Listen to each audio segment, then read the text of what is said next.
Hi folks, welcome to my humble homestead in the forest.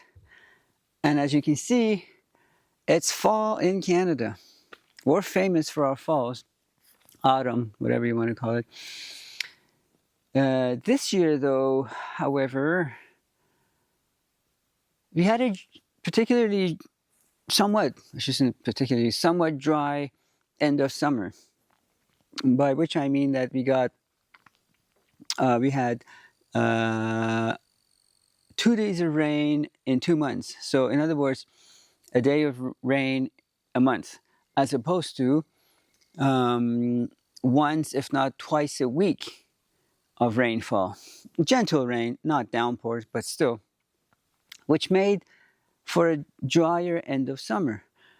And for us to get brilliant and long-lasting, colorful, like the kaleidoscope of colors, of leaves turning, we need to have more rain and possibly warmer temperatures. So it's a sort of a combination of warmer temperatures and decent amount of rain to have an extended fall season with these brilliant colors which Canada's famous for.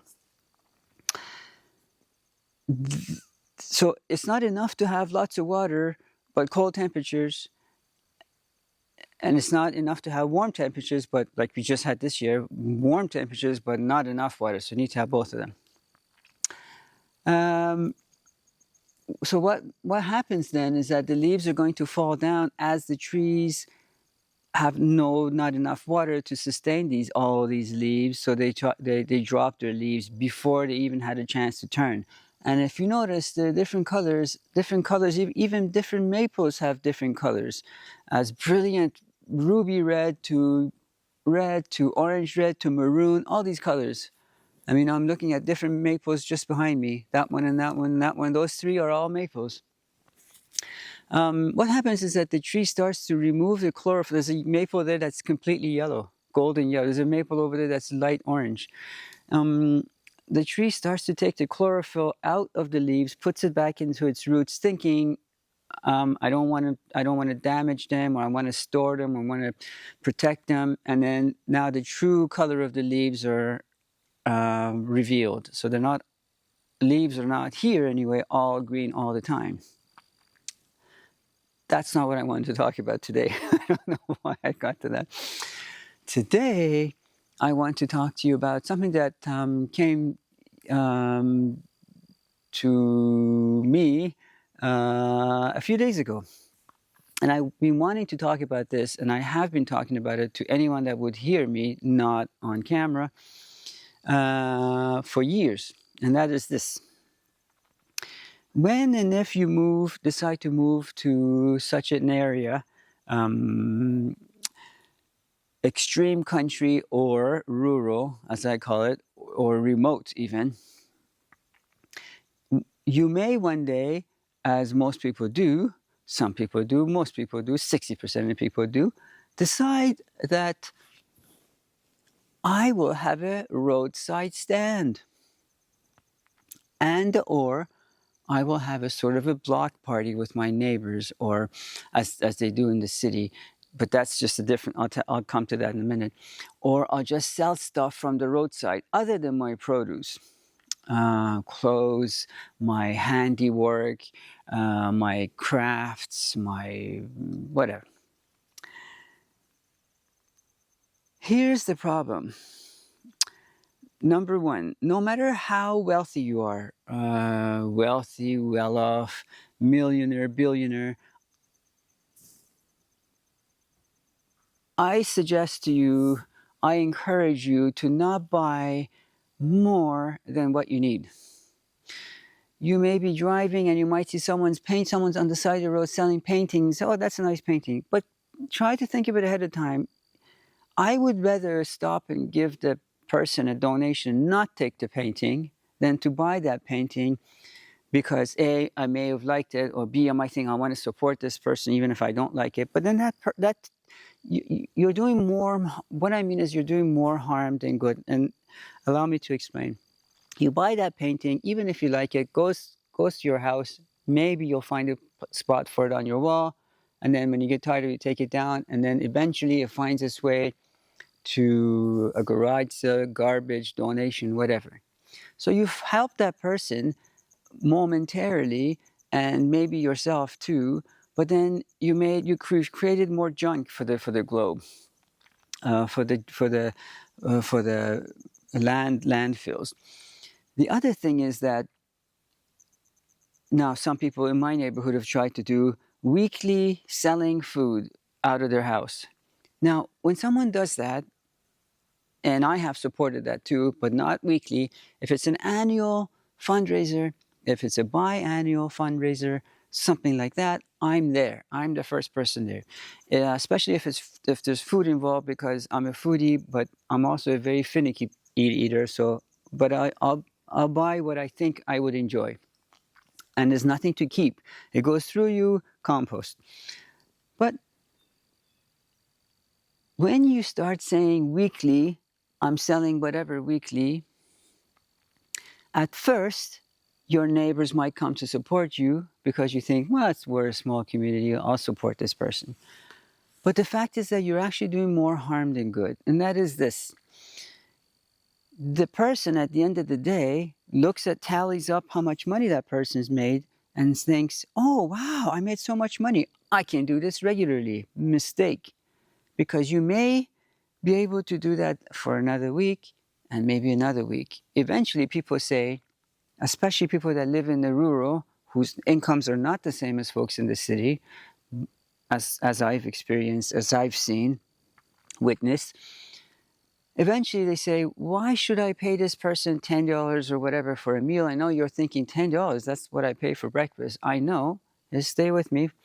Why should I pay $10 for a meal to this person for this, whatever it is, sandwich or lunch or whatever, when I can feed my whole family for that price? And trust me, I can.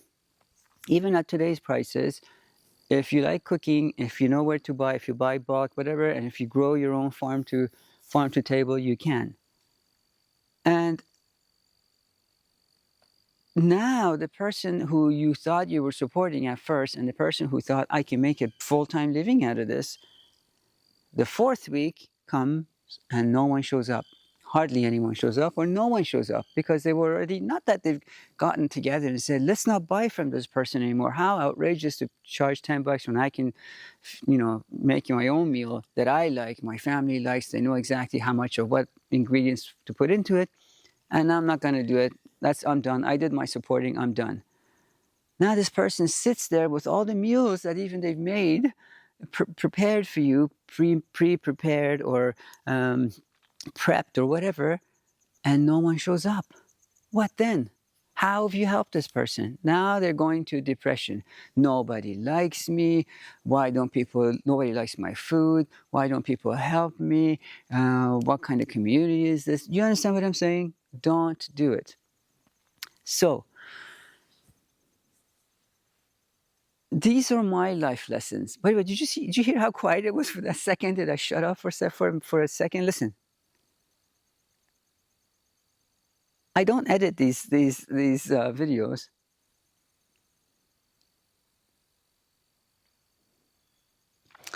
That's how quiet it is here. I love it. If you decide to move out in such a setting, resist the temptation to start something like that I'm going to feed people. You have to have something very unique. Your cooking has to be insane, and the prices have to be probably lower than you would imagine. And be honest now with your pricing. That's the other thing. You have to go and buy the produce or products or whatever you're going to cook.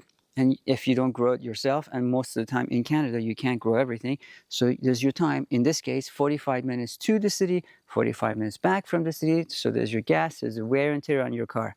That's two prices.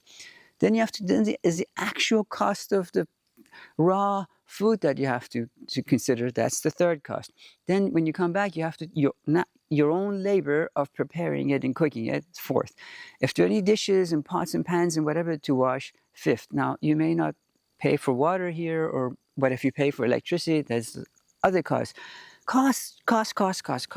Take all those costs, add them up, and say, how much would I have to sell this sandwich or whatever, this meal, this plate or whatever for, and be profitable enough for me to want to do it again, right? That's how you do it. That's how any business does it. Don't fall into this romantic idea of I'm over here, I'm gonna cook something for $5 and I'm gonna sell it for 20.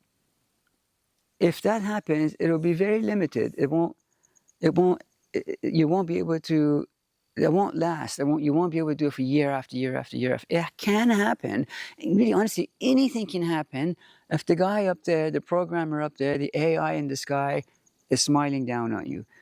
And nothing will happen, no matter how foolproof, bulletproof, whatever your idea and your invention and your discovery and your cooking, anything as your art is, as long as he doesn't want it done, he doesn't want it to happen, it's not going to happen. Trust me, a life full of failures will tell you, I can write chapters on why it's not going to happen if he doesn't want it.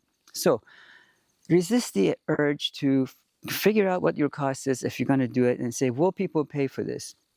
I've actually heard in this particular neighborhood even twice, somebody said, come and pay for something for the rest of the year and lock in your price or something. And who has money to pay for anything for one full year so that your business can thrive? Or someone else once said they wanted to go into baking, or during this lockdown or whatever. They said, will you buy my baked goods if I start a bakery from my home? What a ridiculous thing to say. We're all here. We all know how to bake. We all bake. And if you don't know how to bake, no one's going to pay $10, $12 for a loaf of, even if it's an artisan. That's a New York price, folks. That's a California price. That's a LA price. That's a whatever price. That's a Paris price. That's not a rural Canada price. You can't possibly think that you can sell a loaf of bread for $10, $12 when someone can go to a store and buy, well, forget it, even an organic one they can buy for $5, right? $6, half the price. Or as we bake our own sourdough for less than that. Yes, it takes time, but you put your own love into it, you pull it and you do it overnight and all these other things that you do with sourdough that you already know I'm not going to tell you about. But your family loves it, you put it and you smell the baked bread, fresh baked bread daily or every second day in our case. And that's part of the enjoyment and it costs you less. So take all these into account. I'm not trying to ruin your life by telling you these things. I'm trying to be realistic about your expectations of when you move here. Now, when and if I start my own sort of a cooperative or intentional community, part of the idea is to have a sort of a baking, cooking, whatever hub that we not only serve ourselves, but we can sell to the greater regions, townships outside. Then people can come, they don't just eat, they can buy other things or whatever, and they can take some to take with them, all these other things. They're not really doing anyone a favor. It's part of the business of actual running business. So you have your accountant, you have your taxes, you take all of that into account, your liabilities, your insurance, all of that. And if it's worth it, you do it. And if it's not worth it, you don't do it. But to think that people are going to line up immediately outside your house soon as you send your mass email to your social media or to say, I'm cooking today, everyone's going to line up and buy your baked goods. It's not realistic, in my humble opinion. Now, you may disagree, and some of you have already disregarded everything I said, and you're going to do it anyway. And that's those of you who prefer to experience life the hard way. I'm not that. This is why I'm always asking you, tell me, share with me your knowledge, what you've heard, what you've seen, what you've experienced throughout your life thus far, so I can learn from it. Just like I'm telling you about my experiences here, that you can learn from it without having to go through the hardship and the pain and the heartbreak and the cost of it, literal money out of your pocket, which is hard to earn, has always been hard to earn for me. I can't speak for you, but from what I've seen, it's not easy for most people. For me, harder, but still not easy. I think that's all I had to say. I can't remember now, but this is the most beautiful time of the year where I live, really anywhere in Canada, but in particular where I live. And even though, oh, we actually got some rain last night, which is great. Now, all the rainfall that we didn't get for the past 2 months, we're going to make up for, it seems like, this week. So every night it's going to be raining. Even though we got a decent amount of rain, you wouldn't be able to tell by looking at the ground, because there's no puddles or little puddles even of water. It's all gotten soaked into the ground. Again, we don't have downpours, which is not good. That's how you get floods. But when we get gentle rain, the ground has time to soak up like a sponge. Anyway, as I always say, it's not my saying. I've just adopted it. Get out and enjoy the outdoors, and really think outside. Box not required.